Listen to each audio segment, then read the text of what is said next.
उपचार अद्याप सुरू आहेत आणि माझी तब्येत सुधारते. पूर्ण सुधारायला अजून थोडा वेळ लागेल. 1 महिन्यापेक्षा जास्त काळ मी कैदखान्यात आहे, घरच्या आणि इस्पितळाच्या. माननीय उद्धव ठाकरे यांचं माझ्यावर बारीक लक्ष आहे.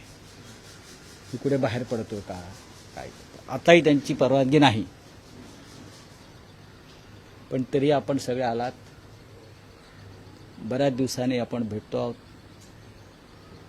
थोडं तब्येतीमध्ये सुधारणा होते आहे. यापुढे ते अजून होईल.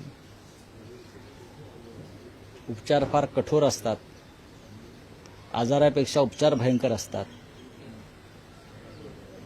पण ते चालू आहेत.